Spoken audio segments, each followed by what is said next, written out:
Ladies and mantelpieces, I am now going to tell you a specially fairy story for the little kidlies. This is all about from a girl what the name is Little Red Hooding Ride, who's got a grandmother what's very ill. She had a stale fish and she got toenail poisoning and very cross wames.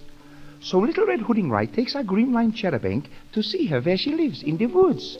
But what she didn't knew was Granny doesn't live there anymore. You see, the big bad wolf came in the cottage and gobbled her up before you could say Cock Rubenstein. After this, he jumps into the granny's bed, and when Little Red Hooding Ride knocks on the bell, thank you, he says, come in if you'll be so kindly, just like the spider said to the flea. Then he jumps out of the bed, Little Red jumps out of the skin, and they both jump out of the window. Now, outside the window is growing a beanstalk, a big beanstalk right up to the ceiling. And on top of this beanstalk is sitting a jackass. And when he sees what's going on downstairs, he calls down the three bears, the mother bear, the baby bear, and the lodger bear. And they all come down singing, who's been sleeping in mine porridge? Then out from the porridge pops 24 blacklegs, and they are singing, fee, fi, fo, fum, stick your finger up your pie and pull out a plum. Then also down from the beanstalk comes Dick Fittingcat and his pussy. And they all run after the wolf to save Little Red Hooding Ride from his crutches. Now the wolf is all ready for the battle, and on his side he's got Ellie Bom Bom and the 40 Thieves. Then they all go into the rink, the bell goes plink. This is a fight, not a wedding. And the referee is Sinbad the tailor. But in the middle of all this excitement comes a fairy. She waves a magic wand on the three bears, and all of a suddenly, the baby bear turns into Mickey Mouse, the mother bear turns into Donald Dick, and the lodger bear Cockeye the sailor. Then Little Red Hooding Ride remembers what she must be in the home by 12 o'clock the cheapest. So she runs away, and she lives behind a slipper.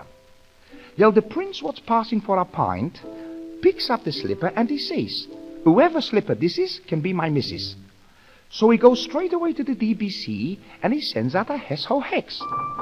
Well, everybody comes along to try and fit on the slipper. First comes Robinson Crusoe with his three ugly sisters, Friday, Saturday, and Sunday. Then comes Snow White with the 7 warts. Then comes the old woman what she lived in the boot shop. But nobody could fit on the slipper till up comes little Cinderella. She puts the pumpkin on the prince's head, and it fits him just like it was made for his brother. Then they get married, and they live very happily after this.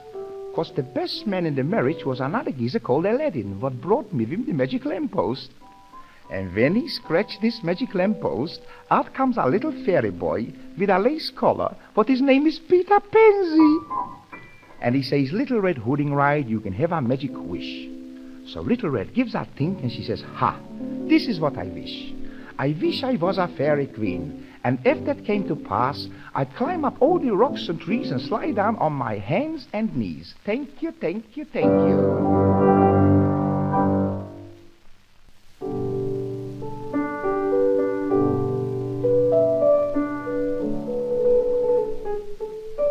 Friends, Romanians, and country geezers, lend me your earrings. I am now going to tell you a specially story what it is hysterical. And this is all about from a fella called William Tell. And what did William tell? I will tell you. Willie came from a country what makes the sweets, Switzerland.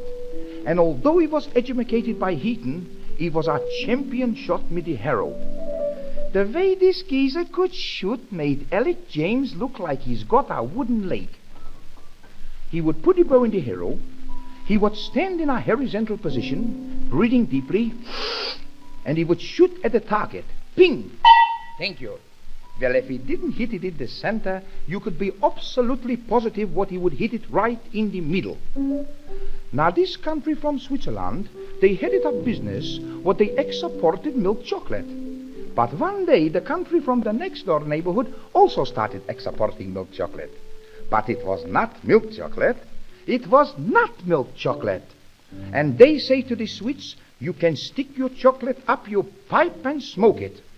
But this was a violation from the Munich Agreement, so they went to war.